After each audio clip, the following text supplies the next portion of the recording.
Kepala Sekolah SMK Negeri 2 Kota Bumi yang diwakilkan oleh Bapak Budi Sutrisno, Sarjana Pendidikan, dan yang terhormat Ibu Bapak Guru sekalian.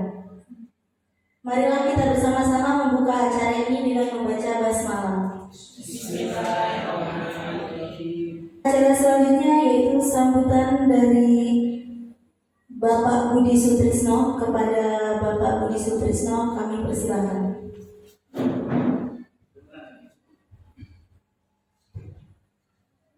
Bismillahirrahmanirrahim. Assalamualaikum warahmatullahi wabarakatuh. Waalaikumsalam warahmatullahi wabarakatuh.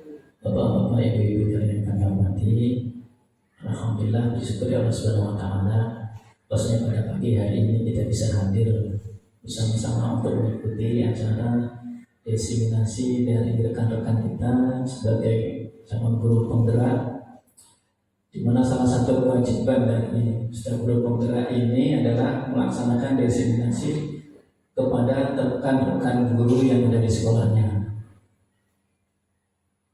Kemudian untuk menularkan apa yang dihasilkan atau didapat dari pelaksanaan kegiatan calon guru penggerak.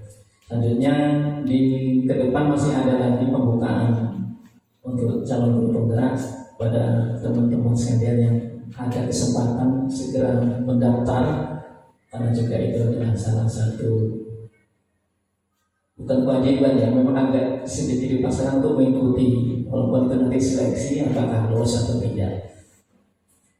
Untuk itu mari kita bersama-sama mengikuti destinasi ini dengan baik dan semoga lancar. Demikian saya. Assalamualaikum warahmatullahi wabarakatuh.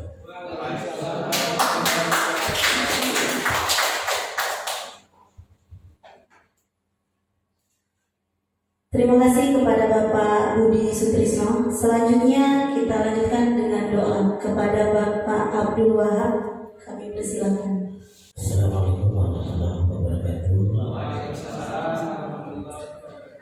Marilah bapak-bapak kita berdoa semoga aktivitas kegiatan kita ini bisa berhasil. Amin ya rabbal alamin. A'udzubillahi minasyaitonir rajim. Bismillahirrahmanirrahim. Alhamdulillahirabbil alamin. Hamdan yuhibbu wa yukafi'u mazidah. Ya Rabbana lakal hamdu kama yanbaghi li jalali wajhikal karim wa sultanik.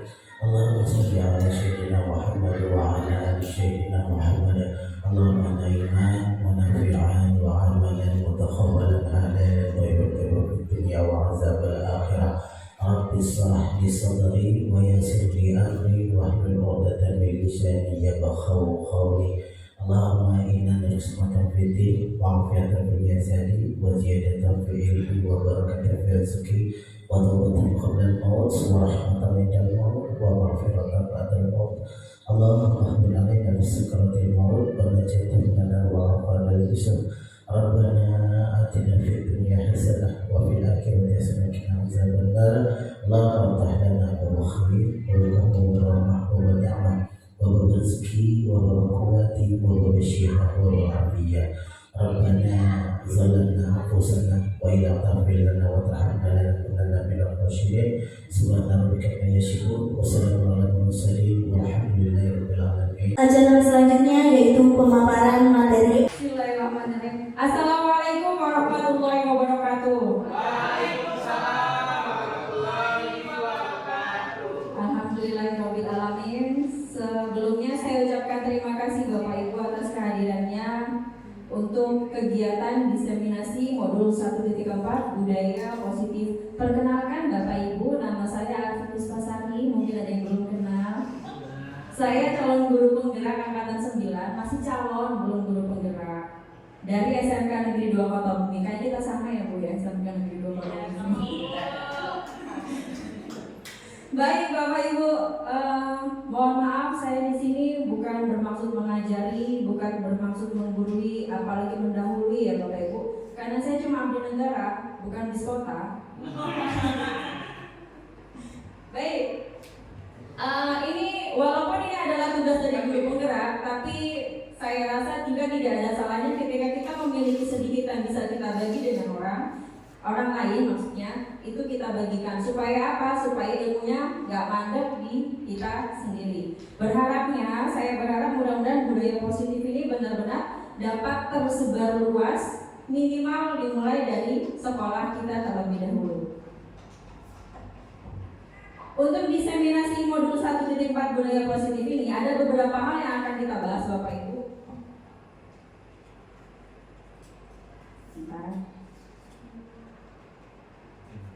Oke. Yang pertama adalah ini konsep inti ya Bu, Bapak Ibu. Konsep inti budaya positif yang akan kita bahas ini. Yang pertama adalah disiplin positif dan nilai-nilai kebajikan universal. Yang kedua adalah teori motivasi, hukuman, penghargaan, dan restitusi. Yang ketiga, keyakinan kelas. Yang keempat, kebutuhan dasar manusia. Yang kelima adalah restitusi. Di sini restitusinya 5 posisi kontrol. Kemudian yang keenam adalah restitusi, yang dalam hal ini adalah segitiga restitusi. Kalau kayak Bapak Ibu, maklum kayak gitu biasanya artis yang begitu. Ya, the show must go on ya. Ada juga nggak apa-apa gitu. Nah, Bapak Ibu, silakan. Ya, tidak apa-apa. Terima kasih sudah hadir. Sebelum kita mulai, ini karena saya melihat Pak Arif begitu bersemangat, jadi mari kita meregangkan tubuh dulu. Silakan berdiri semua Bapak Ibu. Saya mau ngajak naik delman. Saat naik delmannya pakai makan bakwan dia. Oh, makan instan mereka. Baik Bapak Ibu, tangannya masih lengkap. Oh masih. Karena hari ini kita akan menggunakan tangan untuk pergi naik delman. Ini saya tidak ada ini ya apa namanya mic yang kayak motivator tapi nggak apa-apa. Ya. Apa juga. Kita ini. Oke, kita naik delman tapi sebelumnya kita pegangan dulu. Itu pakai hitung. 1, 2, 3, 4, 1, 2, 3.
bahasa Inggris yang sudah dimodifikasi.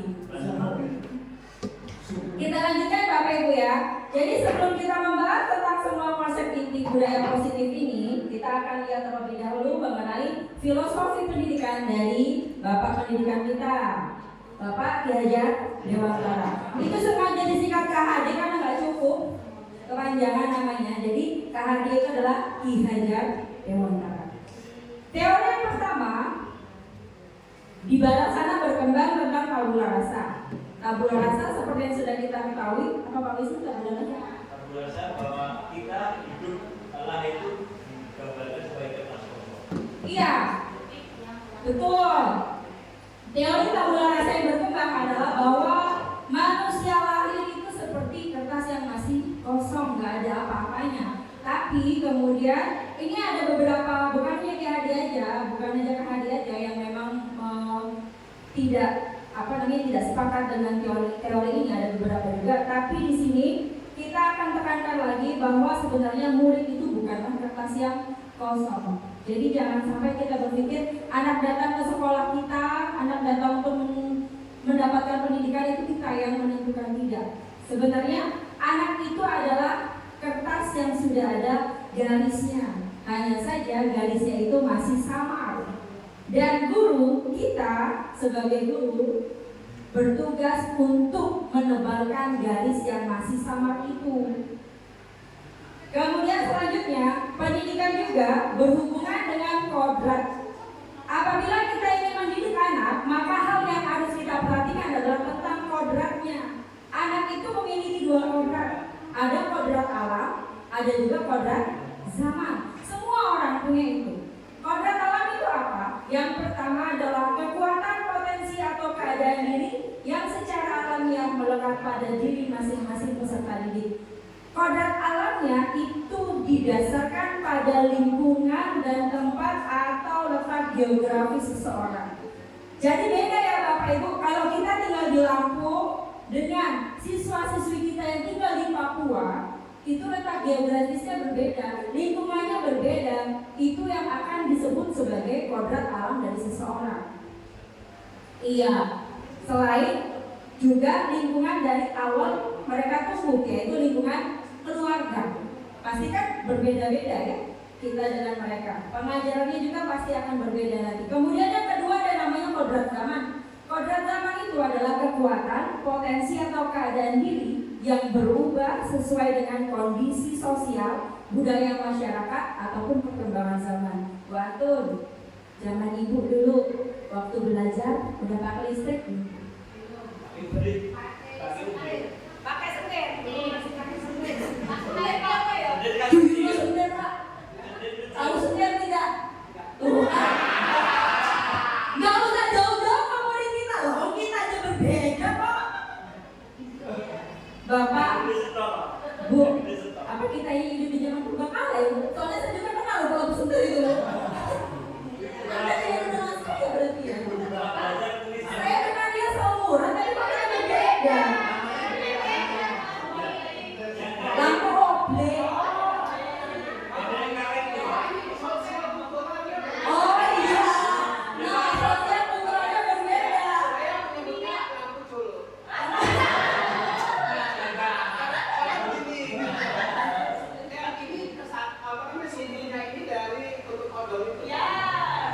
Loh, kok sama? Saya beda, Bu. Loh, jadi ngomong apa sih kalian yang ada ceritanya?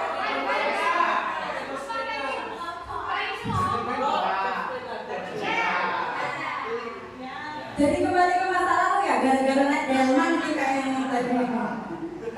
Naik dari mana kok Bu? Ya, itu menandakan bahwa memang semua anak itu kodrat zamannya berbeda. Jadi kita nggak bisa bilang, ih kita mah zaman dulu nggak kayak gitu ya, anak zaman sekarang begini. Ini jelas berbeda Bu, lalu kita lahirnya aja beda kok. Gitu ya, jadi jangan mencoba menyamakan orang lain dengan kehidupan kita. Kemudian yang ketiga, guru itu menuntut dan bukan menuntut. Guru itu menuntut, bukan menuntut. Jadi guru itu tugasnya bukan mana tugasmu, mana ilmu. Tidak seperti itu. Justru kita tuntun anak itu bagaimana cara dia supaya bisa menyelesaikan tugas tugasnya, bukan hanya sekedar dituntut. Nah kan dia di sini memang belum tahu banyak. Justru kita yang harus menebalkan garisnya tadi. Garis dia kan masih sama garis mereka. Tugas kita lah untuk menebalkan garis yang mereka punya. Baik, selanjutnya kita mulai materinya ya Bapak Ibu. Disiplin positif dan nilai-nilai kebajikan universal. Ini materi yang pertama. Disiplin positif dan nilai-nilai kebajikan universal akan kita buka dengan perubahan paradigma, di mana di sini ada teori tentang kontrol. Dan dalam bukunya Choice Theory yang kemudian berubah, awalnya ini buku awalnya Choice Theory, teori pilihan, itu kemudian berkembang menjadi teori kontrol ya Bapak Ibu, dari Dr. William Glasser. Kita berpikir bahwa selama ini kita mampu mengontrol orang-orang. Itu yang terjadi miskonsepsi. Guru bisa mengontrol murid. Saya bisa nih mengontrol mereka. Pokoknya mereka dengan saya datang, mereka melihat saja mereka takut. Kemudian yang kedua, bahwa semua penguatan positif, efektif dan bermanfaat. Menurut kita seperti itu. Yang ketiga, kritik dan membuat orang merasa bersalah itu bisa menguatkan karakter. Dan yang keempat, orang dewasa memiliki hak untuk memaksa. Ternyata semua itu cuma ilusi saja. Pasti sering dengar juga kan teori tentang genggaman tangan. Iya, genggaman tangan ini walaupun di dalam tangan ini tidak ada sesuatu pun yang berharga, kalau dibilang kita nggak mau buka, ya nggak akan mau buka. Tapi bisa nggak terbuka? Orang lain bisa nggak membuka tangan kita, tangan saya? Bisa nggak? Bisa. Dipaksa, ditarik, digelitikin, diapain aja bisa kan? Tapi apa yang terjadi dengan saya ketika tangan saya terbuka oleh mereka? Yang saya rasakan, atau Bapak Pak Wisnu, coba tangan Pak. Nah kalau misalnya tangan Bapak ditarik, dibuka paksa, yang Bapak rasain apa? Merasa terpaksa. Rasanya enak nggak Pak dipaksa? Tidak akan enak. Masalahnya sering kepepet ya Pak? Iya. Kalau kita punya sesuatu hal yang kita tidak inginkan untuk terjadi kemudian dipaksa oleh orang lain, terbuka memang genggaman tangan kita, tapi kita akan merasa sakit. Nah, pelajaran kita pada disiplin positif itu nanti kita butuh untuk menumbuhkan motivasi intrinsik dalam murid, baru kita bisa menggunakan teori kontrol tersebut. Cek sekarang disiplin positif. Kalau kita bicara tentang disiplin, Bapak Ibu mungkin tidak asing dengan bahasa disiplin. Hanya saja konotasinya biasanya tidak terlalu positif. Bisa dilihat di sini, makna disiplin dalam budaya kita, banyak yang memaknai kata disiplin sebagai sesuatu yang dilakukan seseorang pada orang lain untuk mendapatkan kepatuhan, dan cenderung menghubungkan kata disiplin dengan ketidaknyamanan. Tadi itu ada teori paksa memaksa kedisiplinannya. Sehingga yang terjadi, anak itu kalau ada kita disiplin, kalau nggak ada kita balik lagi. Nggak usah jauh-jauh. Ketika ada kita, baju dimasukkan. Kita pergi, baju keluar lagi. Kan kayak gitu sering terjadi. Nah, selanjutnya untuk makna disiplin, Bapak Pendidikan kita Ki Hajar Dewantara menyatakan bahwa di mana ada kemerdekaan, disitulah harus ada disiplin yang kuat. Yang dimaksud disiplin oleh Ki Hajar Dewantara adalah self-disiplin. Ini adalah bahasanya Pak Janko. Self-disiplin itu apa Pak? Nah, self-disiplin adalah disiplin diri sendiri. Kalau saya pakai bahasa Arab nanti. Iya. Arab berarti benar. Iya, disiplin yang dimaksud adalah self-disiplin. Namun, jika kita tidak cakap melakukan self-disiplin, maka wajib penguasa lain mendisiplinkan diri kita. Hanya saja harus dalam suasana yang merdeka. Yes. Dan itu yang agak sulit untuk kita buat ya, kondisi seperti itu Bapak Ibu. Nah ini adalah disiplin positif yang dimaksud. Disiplin yang dimaksud adalah disiplin diri yang memiliki memiliki motivasi internal. Tentu saja Bapak Ibu paham ya motivasi internal itu apa? Yes, motivasi yang berasal dari dalam diri kita sendiri. Jika kita tidak memiliki motivasi internal, maka kita memerlukan pihak lain untuk mendisiplinkan kita atau motivasi eksternal. Ini pihak lain ini yang dimaksud dengan pihak lain adalah motivasi eksternal. Hanya saja ini tidak akan bertahan lama. Ya, dan disiplin positif yang akan kita tanamkan atau kita tekankan pada hari ini adalah mengenai motivasi intrinsik. Next, ini masih yang pertama Bapak Ibu. Tenang, Pak Hasan masih makan? Aman. Padahal saya mau minta tolong. Boleh. Iya. Pak Hasan itu punya apa Pak Hasan kemarin tepuk semangat supaya membuat teman-teman bersemangat. Ayo Pak Hasan. Boleh. Teman-teman berdiri apa duduk? Berdiri Bu ya. Berdiri. Oh ya, berdiri lagi. Biar Pak Ibnu berdiri terus. Sesuatu yang positif ya. Baik, nah kawan-kawan kita breaking dulu untuk penyegaran kembali supaya refresh sekian lagi kita bisa mengikuti kegiatan selanjutnya. Saya mau kasih tepuk 1, tepuk 2, tepuk 3, tepuk 4, tepuk 5. Ya. Oke baik, tepuk 1, tepuk 2, tepuk 3, tepuk 4, tepuk 5, tepuk 5 2 kali.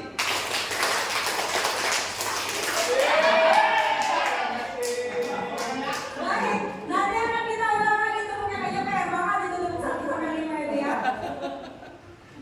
Nanti Pak Hasan tenang, diajarin langsung sama subuhnya nanti ya. Yang punya lisensi ya Bu. Oke, no it's not mine. Selanjutnya kita bahas mengenai nilai-nilai kebajikan universal. Apa itu nilai-nilai kebajikan universal? Nilai-nilai kebajikan universal adalah nilai-nilai yang disepakati bersama, lepas dari suku bangsa, agama, bahasa maupun latar belakangnya. Artinya apa? Artinya mau dari suku bangsa apapun, mau dari agama apapun, bahasa apapun, latar belakang apapun, sepakat dengan nilai-nilai tersebut. Itu yang dinamakan dengan nilai-nilai kebajikan universal. Yes, jadi nanti akan banyak sekali nilai-nilainya yang dalam hal ini kita sudah kenal, dirangkum dalam profil pelajar Pancasila. Yuk tebak-tebakan, ada berapa profil pelajar Pancasila? Lo di sini lo aja. Ada berapa profil pelajar Pancasila? Ada enggak? Pakai dihitung kamu jadi.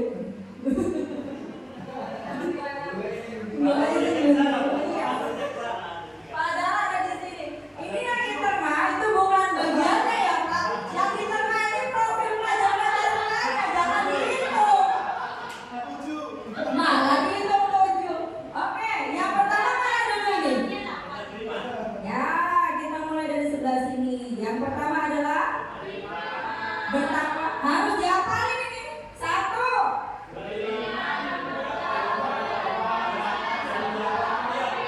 Apal belum? Jangan ngeliat, Pak Imron.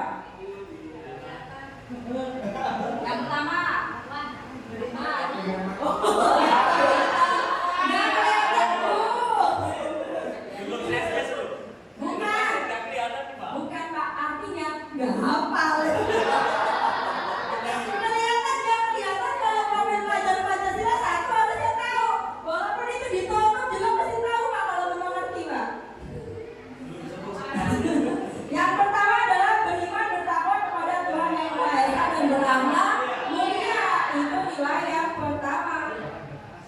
Nilai yang kedua adalah berkebinekaan global. Itu nilai yang kedua. Yang ketiga nilai bergotong royong. Kalau kita kenal sekarang itu lagi keren-kerennya kolaborasi sana, kolaborasi sini. Padahal itu juga adalah nilai leluhur kita ya, nilai leluhur dari budaya bangsa kita, yaitu gotong royong. Apa Pak biasanya Pak gotong royong Pak contohnya Pak? Yang terjadi di lingkungan sebelum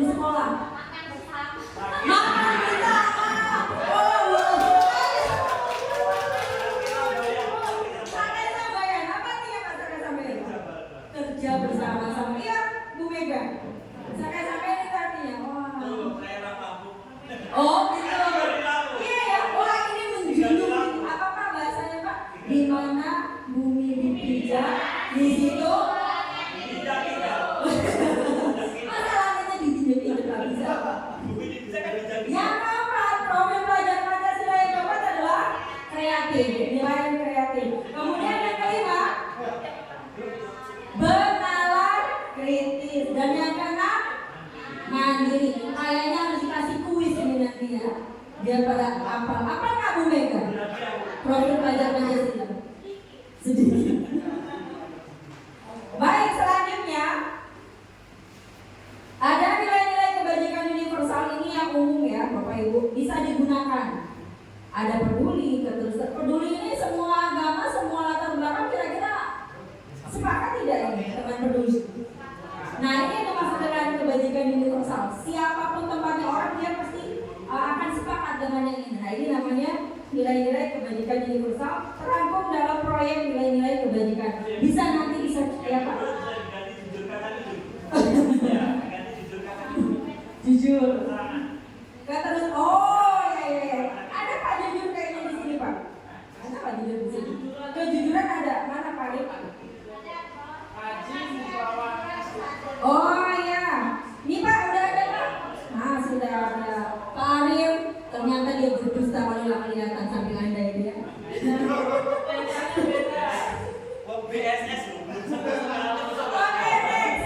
Nah ini Bapak Ibu sekalian, ini adalah kita bahas tentang teori motivasi. Hal inilah yang menggerakkan manusia.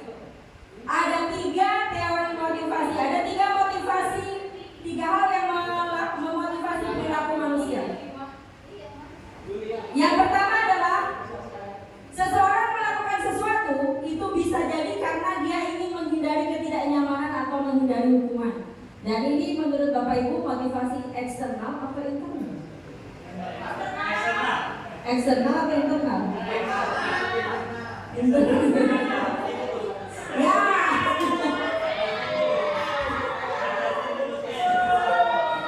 Ya, menghindari ketidaknyamanan atau hukuman ini adalah motivasi eksternal. Yang kedua, dia melakukan sesuatu karena ingin mendapatkan imbalan atau penghargaan dari orang lain. Eksternal, internal. Eksternal lagi. Internal. Motivasi eksternal. Mohon izin Bapak Ibu bisa dilihat di sini. Saya ingin bertanya lagi. Penghargaan. Menurut Bapak Ibu penghargaan itu hukuman atau bukan? Penghargaan itu minimal sanjungan karena sedang melakukan sesuatu. Tapi apabila anak itu kita berikan penghargaan, kasih imbalan terus-terusan, jadinya bagus nggak? Kenapa nggak bagus? karena keseringan. Nah, katanya ini bagus. Penghargaan katanya bagus. Tidak kreatif dan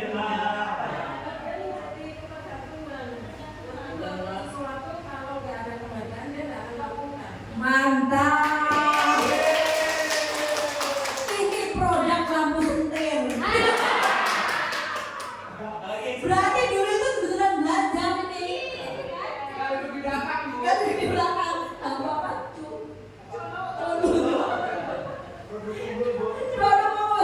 Lampu colo sama lampu sentir.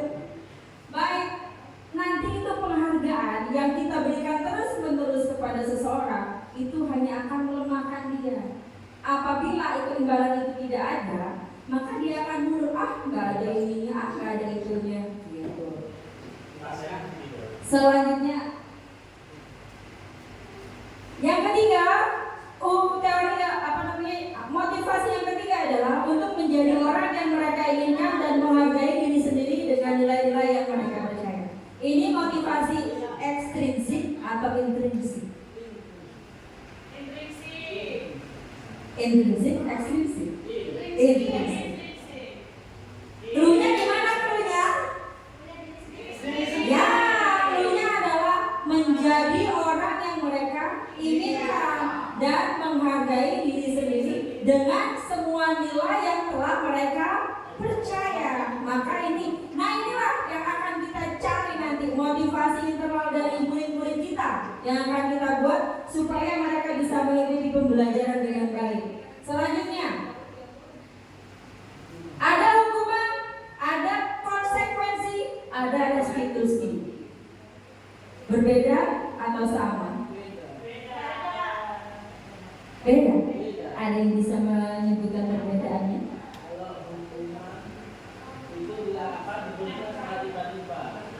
Hukuman diberikan secara tiba-tiba, spontanitas.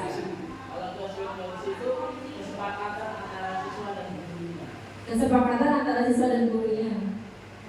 Kalau restitusi,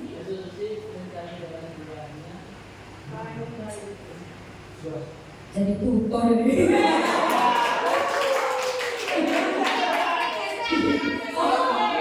Sekarang udah angkatan 11 dulu. Taruh daftar semuanya ya, sekitar angkatan 11. Baik, hukuman kita lihat satu persatu. Hukuman itu bersifatnya hanya satu arah saja. Kemudian tidak terencana alias spontan. Nggak pakai ya bapak-bapak. Dan gitu kan bahaya. Kemudian tanpa melalui kesepakatan, ya langsung aja di tempat saat itu juga. Kemudian murid tidak mengetahui bentuk hukuman yang sebelumnya. Jadi hukuman itu tiba-tiba dikasih secara tiba-tiba karena kesalahan yang dia lakukan. Hukumannya bisa berupa fisik maupun psikis. Boleh saya tanya ibu bapak, kira-kira hukuman fisik dan psikis itu seperti apa contohnya? Kalau fisik seperti apa contohnya? Lari lapangan, lapangannya lari.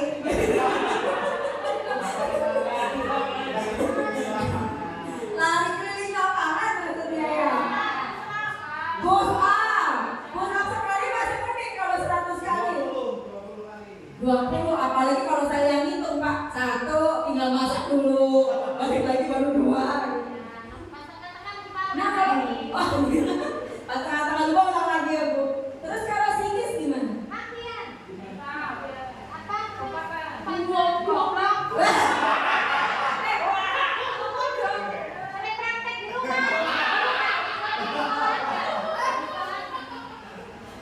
Masya Allah.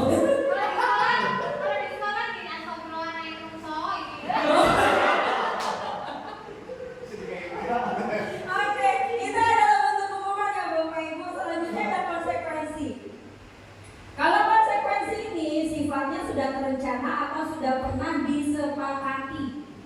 Kemudian sifatnya dua arah, baik guru maupun siswa itu juga sudah tahu ya. Kemudian murid sudah mengetahui bentuk konsekuensinya, tapi murid tetap dibuat tidak nyaman dengan hal itu. Ini masih konsekuensi, tapi masih lebih mending ya Pak Bu daripada hukumannya. Nah, selanjutnya ini yang mau kita gunakan sebagai seorang guru. Restitusi adalah proses menciptakan kondisi bagi murid untuk memperbaiki kesalahan mereka. Jadi bukan serta-merta langsung dihukum dan dijudge gitu. Kenapa? Biasanya kan seperti itu. Kemudian proses kolaboratif yang mengajarkan murid untuk mencari solusi untuk setiap masalah mereka. Ini adalah proses restitusi. Tuh ya Bapak Ibu, mungkin saya juga awalnya masih aneh sih bahasa tentang ini, tapi lama-lama bisa memahami. Insya Allah nanti lama-lama mengerti ya Bapak Ibu. It's okay. Ini namanya long life education ya. Belajar sepanjang hayat. Selanjutnya kita, tadi ibu bapak masih ingat kan ketika kita belajar tentang nilai-nilai kebajikan universal yang tadi sebelum ini, yang ada profil pelajar Pancasila yang tadi Pak Imron apal itu loh. Yang ada kemudian ada proyek nilai-nilainya. Nah itu nanti nilai-nilainya bisa kita gunakan di keyakinan kelas. Gitu. Karena selama ini saya rasa kita hanya kenal kesepakatan kelas gitu ya, seringnya ya. Terus apa bedanya kesepakatan kelas sama keyakinan kelas? Sebelum kita masuk ke pertanyaan yang ini,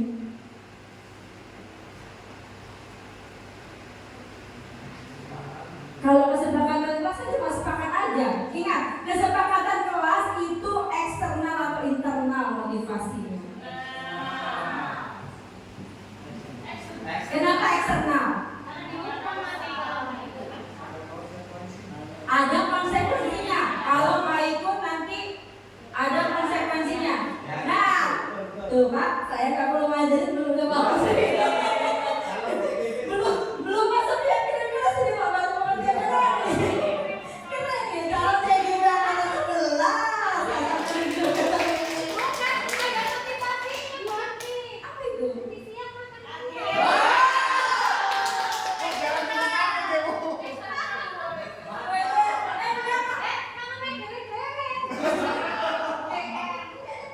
Apa itu? Kayaknya saya langsung praktek proses segitiga restitusi yang berbeda. Keyakinan kelas itu seperti itu. Keyakinan kelas itu nanti akan dibuat berdasarkan kesepakatan kelas, tapi nanti kita masukkan unsur-unsur nilai kebajikan di sana. Yang akhirnya anak itu kalau oh iya nanti kalau saya melakukan ini jadinya akan seperti ini. Tumbuh sendiri motivasi intrinsik dalam diri anak. Itu namanya keyakinan kelas. Lalu mengapa keyakinan kelas? Mengapa bukan peraturan kelas aja? Kok keyakinan kelas? Kok nggak peraturan kelas aja? Oh, karena peraturan dibuat untuk dilanggar ya. Moto anak sekarang seperti itu sebenarnya benar itu. Peraturan untuk dilanggar, keamanan itu untuk dibobol Pak. Iya, keyakinan itu untuk dijalankan. Oh, masya Allah. Mengapa keyakinan kelas? Mengapa bukan peraturan kelas? Kalau peraturan itu bahkan anak belum masuk sekolah pun udah ada peraturan ya Bapak Ibu di sekolah ya. Jadi peraturan itu bisa dibuat di awal tanpa melibatkan semua pihak. Tapi jika keyakinan kelas, yang pertama kesepakatan kelas. Jadi keyakinan kelas itu adalah kesepakatan kelas yang diyakini bersama. Lagi-lagi ada kolaborasi antara guru dan murid selama proses pembelajaran. Yang kedua, keyakinan kelas harus berpihak pada murid dan dirumuskan bersama murid untuk membangun kemandirian mereka. Berpihak pada murid itu bukan ngelem-ngelem mereka loh Bapak Ibu maksudnya ya. Berpihak pada murid itu maksudnya adalah bagaimana kita membangun diri mereka menjadi lebih baik. Itu adalah berpihak pada murid. Kemudian selanjutnya, keyakinan kelas berisi nilai-nilai positif yang menjadi perilaku di kelas ini. Kesepakatan kelas contohnya apa Bu Esma biasanya?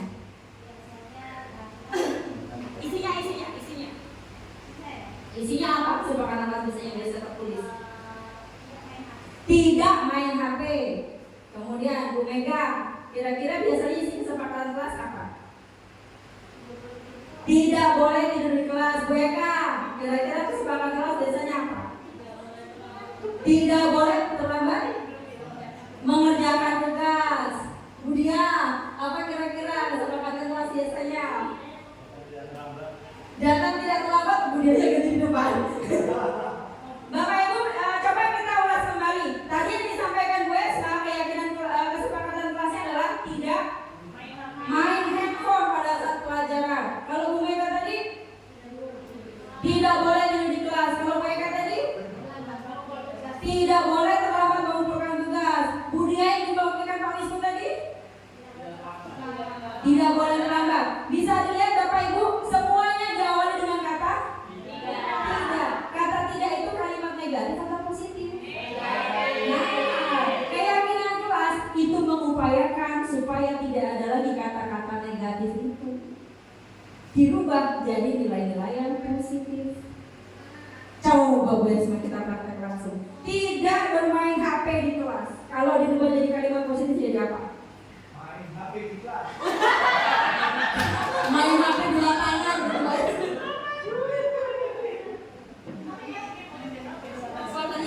Ternyata nggak sulit ya, karena terbiasa menggunakan tidak ya. Berubah jadi kalimat positif bingung ya.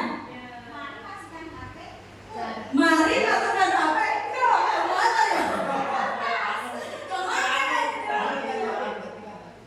Oke, kita lanjut saja dulu ya. Keyakinan kelas dibuat dalam bentuk pernyataan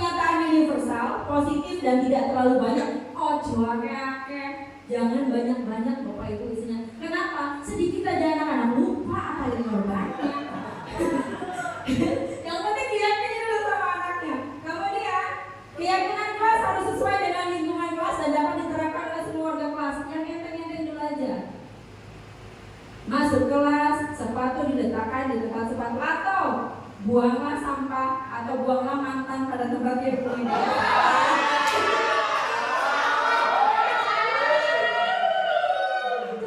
Buanglah sampah pada tempatnya. Guys, itu aja yang semua yang ngerti. Selanjutnya, keyakinan kelas diterapkan sebagai salah satu cara dalam membangun budaya positif. Berikut saya kasih contohnya. Nih contoh Bu Esma nih. Handphone dimasukkan ke dalam tas dalam mode silent selama proses pembelajaran berlangsung. Adakah kalimat negatifnya di sini? Tidak ada. Kebersihan, nilainya apa? Nilainya kedamaian biar anteng di kelas ya. Kemudian aktif dalam proses pembelajaran. Nah Bu Eka tadi ya, mengerjakan dan mengumpulkan tugas tepat waktu, tanggung jawab. Seterusnya adalah contoh-contoh saja. Menghormati semua orang dan barang milik orang lain, karena anak-anak itu sering banget mengamankan tutup pena temannya sama badan-badan penanya juga semua. Iya. Nah ini adalah tentang keyakinan kelas ya Bapak Ibu. Selanjutnya ini kebutuhan dasar manusia. Ada beberapa hal yang mendasari manusia melakukan sesuatu. Yang pertama adalah karena ingin bertahan hidup, survival. Yang kedua adalah cinta. Ini apa Pak Arif namanya? Butuh. Karena cinta dan kasih sayang ini maksudnya dia memiliki kebutuhan untuk bisa diterima oleh lingkungannya. Yang ketiga adalah kesenangan. Fun, yes. Kebutuhan untuk merasa senang itu kesenangan. Selanjutnya adalah kebebasan. Kebutuhan akan pilihan.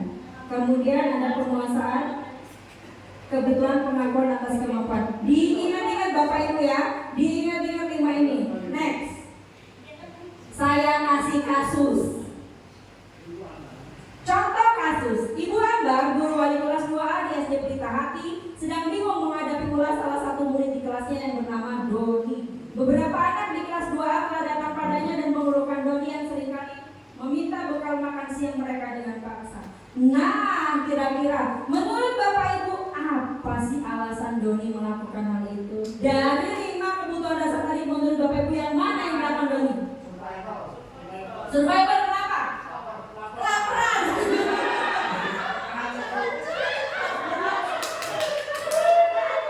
Karena dirinya sendiri ya.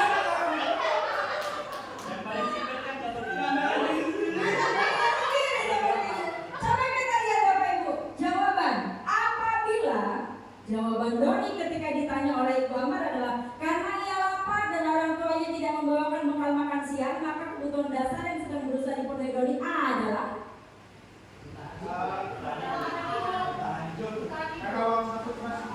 jadi apa kebutuhannya? Kebutuhan untuk bertahan hidup atau survival.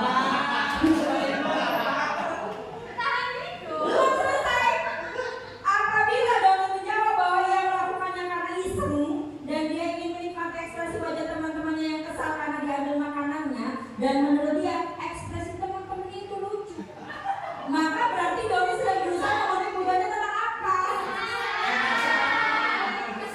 Kasih sayang, senang-senang. Yang mana yang benar? Ada yang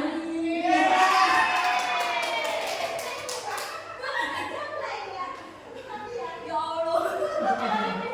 Selanjutnya, bila jawaban Doni dalam kasus tersebut adalah bahwa dia merasa bosan dengan bekal makanan yang dibawakan ibunya dari rumah, karena ibunya selalu membawakan bekal yang sama, tak ganti-ganti. Oleh karena itu dia ingin mencoba makanan teman-teman ini beraneka ragam.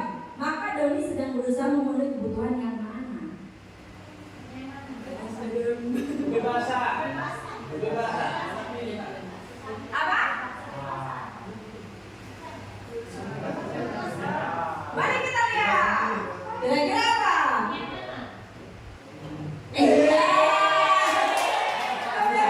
Dulunya di sini karena bekalnya nggak pernah ganti, temannya ganti-ganti, makanya dia itu lagi pengen yang lain lah, gitu.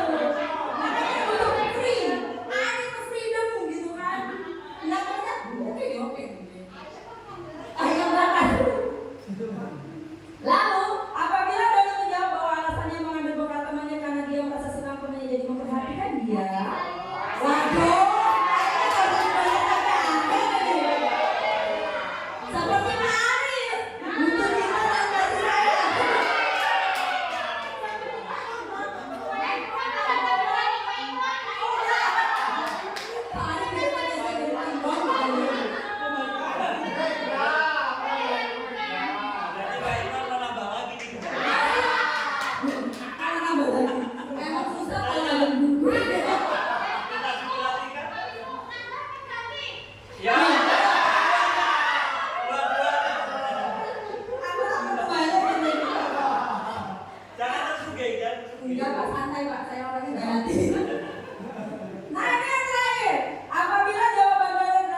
ngambil. Nah, jadi tergantung ya Bapak Ibu. Kadang alasannya anak-anak itu tidak sama. Jangan hanya kita melakukan sesuatu sesuai dengan asumsi kita. Jadi kita tanyakan dulu alasan dia melakukan itu apa.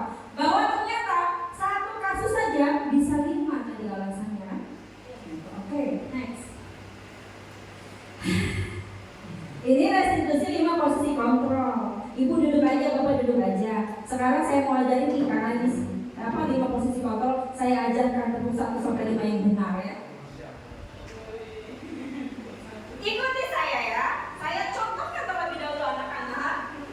Kalau ibu bilang kalau saya bilang tepuk 1 begini, tepuk 1 ke atas. Nah, tepuk 1. Nah, gitu. Tepuk 2. Tepuk 3. Ke atas. Tepuk 4 lebih cepat. Tepuk 4. Nah, gitu. Tepuk 5. Bisa? Bisa. Kita coba lagi. Tepuk 1. Tepuk 2. Tepuk 3. Tepuk 4. Tepuk 5. 3 kali tepuk 5.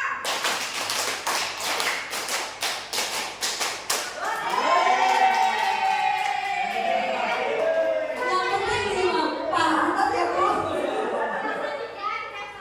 Ternyata saraf kita masih normal, Bu, masih banyak semua tangannya. Restitusi 5 posisi kontrol. Yang pertama adalah penghukum. Apa Bapak Ibu? Yang kedua? Yang ketiga, ayo belajar baca Bapak Ibu. Yang ketiga, 4. Yang kelima? 1 penghukum, 2 pembuat rasa bersalah, 3 teman, 4 pemantau, dan 5 manajer. Bagaimana cara mereka masing-masing? 5 posisi kontrol ini adalah digunakan pada saat kita restitusi ya, ketika siswa ada masalah. Penghukum itu seperti apa? Nih, penghukum. Nada suaranya tinggi, bahasa tubuhnya, matanya melotot, salah ya. Jadi menunjuk. Kemudian menghardik ini adalah untuk posisi penghukum. Yang kedua, suaranya memelas, lembut, halus, sedih, bahasa tubuhnya merapat pada anak kalau ngomong didekatin. Nah, itu tadi yang membuat merasa bersalah. Yang ketiga, sama temen, nada suaranya seakan-akan kayak sama temennya ya, ramah, akrab, bercanda, bahasa tubuhnya merapat pada anak murid sambil matanya tersenyum jenaka. Nah, salah ini. Selanjutnya ada nada suara datar. Bahasa tubuh yang formal ini untuk fungsi atau posisi kontrol pemantau. Satu lagi, posisi kontrol sebagai manajer, nada suaranya itu lebih halus. Kalau datar itu kayak, tahu nggak sih alasannya? Tahu nggak sih apa sih nanti resiko konsekuensinya ketika kamu terlambat? Itu kayak gitu. Tapi kalau yang nada suara tulus, boleh ibu tahu alasan kamu terlambat seperti apa? Kenapa? Itu beda lagi nadanya. Dan itu adalah fungsi atau posisi kontrol seorang manajer. Bahasa tubuh tidak kaku dan mendekat ke murid. Ini agak psikologis sebenarnya Bapak Ibu. Pada sampai karena guru juga harus ngerti itu. Nah, ini adalah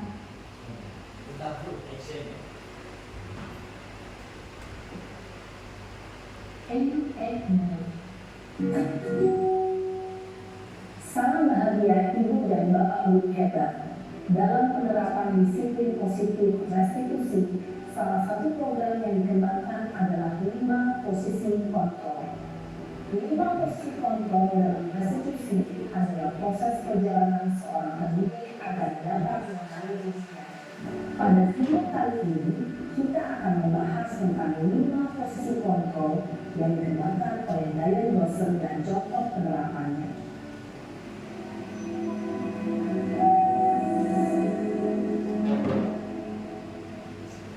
Lima posisi kontrol itu adalah 1. Posisi penghukum, 2. Posisi pembuat merasa bersalah, 3. Posisi teman, 4. Posisi pemantau atau monitor, dan 5. Posisi manajer. Untuk lebih memahami kelima posisi tersebut, mari kita saksikan kasus Naren yang terlambat hadir 20 menit di sekolah dan melihat bagaimana kelima posisi kontrol dalam menghadapi masalah tersebut.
Dampak yang terjadi pada murid ketika guru berada pada posisi pendukung adalah murid cenderung akan memberontak, bahkan menyerah dendam.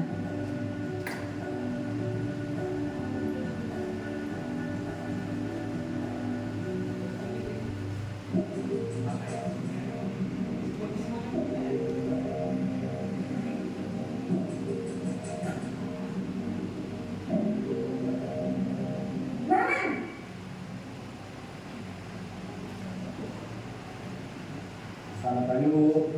Naren, kamu kenapa terlambat lagi, nak?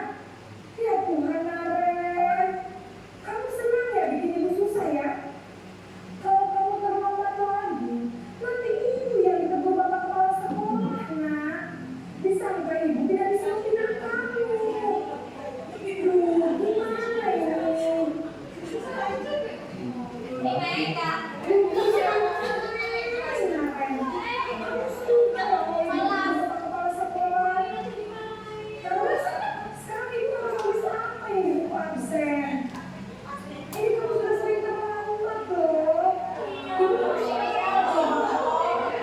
Duh, gimana ini? Maaf sekali.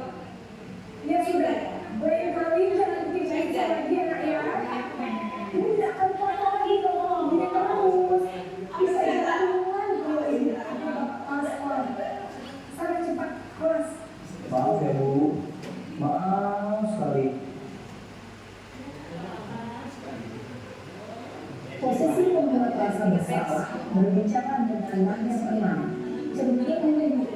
Namun kata-kata yang dikatakan membuat murid merasa menjadi orang yang gagal, memandang murid dirinya sendiri, merasa tidak berharga dan tidak sanggup membahagiakan orang lain. Ketika murid mengambil posisi membuat rasa bersalah, murid akan menganggap dirinya yang bersalah dan ia akan menyimpan emosi negatif tersebut di dalam dirinya.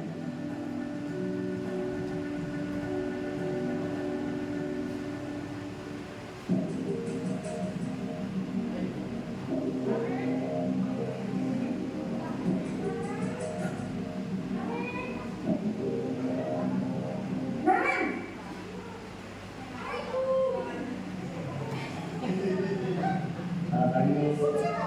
Wah, sudah jam berapa ini, nak? Terlambat lagi ya saya. Kamu malah menyalahkan ibu kamu. Kamu bukan anak yang paling kencang. Kok terlambat sih? Tadi, jadi yang bisa lagi kencang, kita gantung Bu. Ya sudah sana. Nanti lain kali larinya lebih kencang lagi ya. Biar gak terlambat lagi. Bikin seneng ibu. Demi ibu. Bisa kan? Bisa, Bu. Ya sudah sana ke sekolah. Ibu beresin urusan absen kamu. Kamu ini ada-ada saja.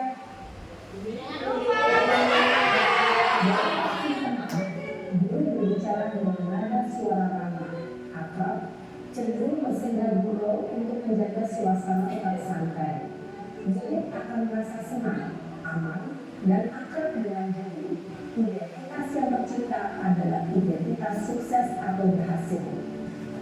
Namun, perlu diingat, karena ini masih dorongan eksternal, maka ada faktor ketergantungan dan murid kepada orang tertentu. Di sini, guru aksennya, sehingga di lain waktu, murid bisa berperilaku baik, namun hanya kepada orang-orang tertentu saja. Baik, setelah kita lihat itu tadi, sepertinya mengingat beberapa orang atau bahkan mengingat dirinya sendiri. Kita cek sekarang. Kalau ada yang bicara seperti ini, kamu ini selalu saja salah. Wah, kayak ibunya Aren tadi. Gitu, keren ya, modalnya peran. Kalau ada seperti itu, kira-kira posisi kontrol apakah aku? Kita cek, jeng-jeng. Pakai musik dong Pak Adi. Ya, Bapak-Ibu. Selanjutnya, kalau ada yang bilang, gimana cara ngomongnya ini? Bu Citra hanya bisa. Gimana Bu?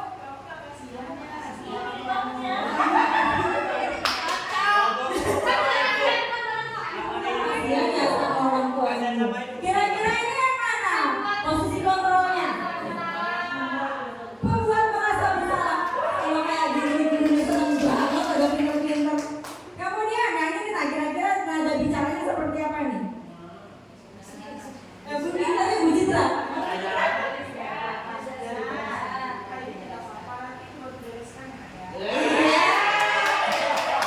Kira-kira ini posisi kontrol sebagai apa? Teman, betul. Kemudian kalau yang ini cara bicaranya gimana? Nah, ternyata beliau itu mestinya apa posisi kontrolnya di sini? Pemantau. Kalau ada pembicaraan tentang saksi atau konsekuensi itu masih ranahnya pemantau biasanya ya. Oke, satu lagi. Gimana kira-kira? Pasti mukanya pura-pura baik bacanya. Bacanya pasti wajahnya pura-pura baik. Apa rencana kamu untuk memperbaiki hal ini? Iya. Jawabannya adalah manajer. Temukan. Enak ya belajar kalau bekerja kayak gini ya. Yang terakhir Bapak Ibu, segitiga restitusi. Ini adalah salah satu cara guru untuk mencari solusi pada permasalahan yang terjadi kepada siswa. Yang pertama dilakukan namanya segitiga itu pasti ada 3 sisi. Ada 3 langkahnya. Yang pertama adalah menstabilkan identitas dulu. Namanya orang atau seseorang itu melakukan suatu kesalahan biasanya emosinya seperti apa Bapak Ibu? Ada yang meledak-ledak, ada yang nangis, macam-macam ya. Nah, menstabilkan identitas itu meredakan emosi siswanya dulu. Nanti bahasanya berbeda ya Pak ya, tergantung dan juga tergantung situasinya, kondisinya.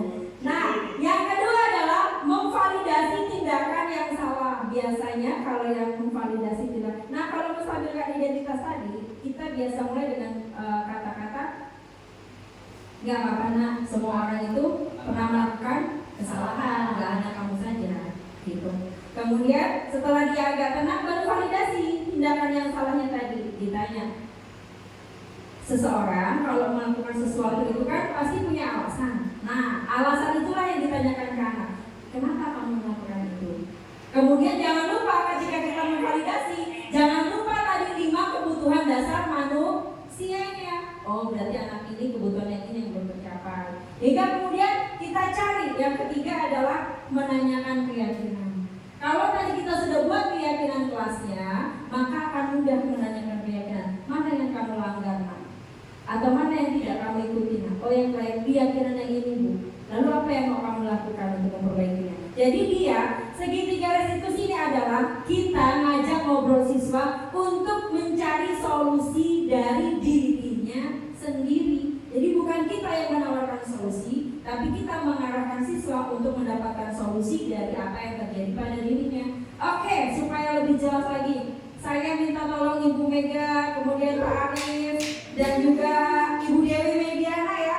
Ibu Dewi Mediana sebagai gurunya, Ibu Mega dan Pak Arif sebagai muridnya. Jadi ini kisahnya, nih. Iya, hidupin. Silakan Ibu Dewi, Pak Arif, dan Bu Mega. Ada di situ nanti. Oh, ini bisa ya?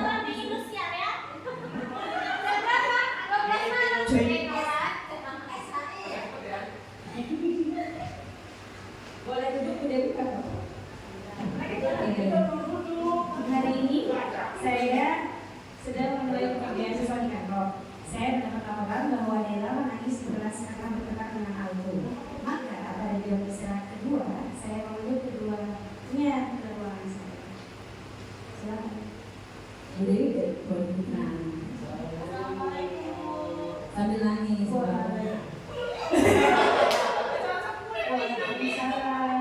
Silakan masuk. Kami dulu.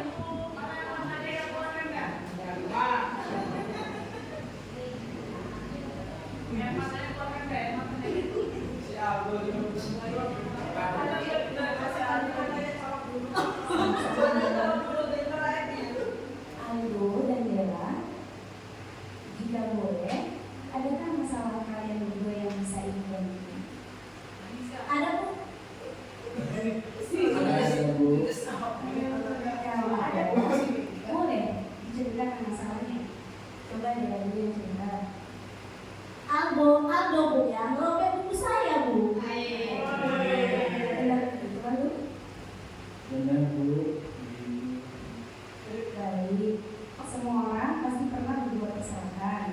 Tapi di sini ibu tidak ingin mencari siapa yang salah. Ibu mengambil kalian berdua supaya bisa menjadi penyelesaian yang bersama-sama. Aldo melakukan itu juga pasti memiliki alasan kan? Sekarang coba tolong Aldo ceritakan mengapa Aldo merobek buku Dela. Iya Bu, saya kesal Bu, karena Dela tidak mau meminjamkan buku pada saya. Oh, jadi Aldo kesal karena Dela tidak meminjamkan bukunya. Dela, mengapa Dela tidak meminjamkan buku kepada Aldo? Karena saya masih mengerjakan tugasnya Bu yang belum Baik. selesai. Oke, kalau begitu coba sekarang ditentukan. Semua manusia pasti punya emosi, tapi emosi itu harus kita kendalikan, benar tidak? Benar Bu. Nah, selanjutnya ibu ingin bertanya, apakah Aldo ingat dengan kegiatan sekolah kita? Iya Bu, benar. Nah, menurut Aldo, dengan merobek buku Dela, keyakinan apa yang telah Aldo lewatkan? Menghormati milik orang lain. Oke, sekarang apakah Aldo mau memperbaiki kesalahan yang telah Aldo buat? Ya Bu, saya mau, saya akan minta maaf pada Dela karena telah merusak buku miliknya. Dan Dela, adakah hal yang harus dilakukan Aldo untuk memperbaiki kesalahannya? Saya takut orang tua saya marah Bu, soalnya buku saya dirusak. Oke, Aldo, apakah yang akan Aldo lakukan sehubungan dengan buku Dela yang sudah robek? Saya akan menggantinya Bu, tapi saya takut untuk mengatakan kepada orang tua saya. Baiklah. Nah, nanti ibu bantu Aldo untuk menyampaikan ke orang tua Aldo ya. Ya Bu, terima kasih. Nah, sekarang apakah kalian dapat berkenalan lagi? Dela, saya minta maaf ya. Ya dong, saya maafin. Baiklah, kalau begitu kalian bisa kembali ke kelas. Terima kasih. Assalamualaikum. Waalaikumsalam. Oke, terima kasih Ibu Mega, Ibu Dewi, dan Pak Arif. Itu kurang lebihnya ya Bapak Ibu cara untuk melaksanakan segitiga restitusi. Nah, dengan berakhirnya praktek segitiga restitusi tadi, berakhir pula presentasi saya. Sekali lagi saya ucapkan terima kasih atas kehadiran dan keaktifan Bapak Ibu. Saya mohon maaf apabila ada kesalahan dan jangan lupa kami tunggu Bapak Ibu sekalian di CGP Angkatan 11 SMK Negeri 2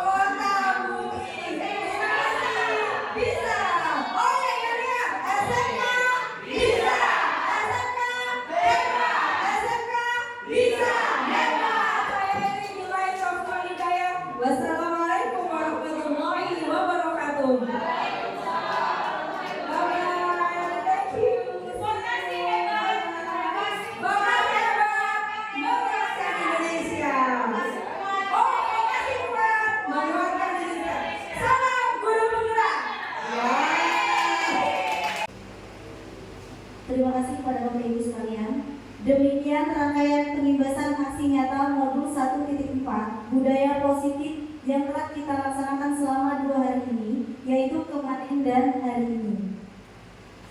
Oleh 5 calon guru penggerak SMK Negeri 2 Kota Bumi. Semoga apa yang telah disampaikan dapat bermanfaat bagi kita dan dapat kita terapkan di dalam pengajaran kita di kelas kita masing-masing. Dan saya mewakili dari 5 calon guru penggerak mengucapkan terima kasih atas waktu yang telah Bapak Ibu berikan selama 2 hari ini. Terus semangat Bapak Ibu untuk membangun pendidikan di Indonesia menjadi lebih baik lagi dari yang sekarang. Dan bagi Bapak Ibu yang sedang mengikuti seleksi CGP Angkatan 11, semangat Bapak Ibu untuk menggapainya.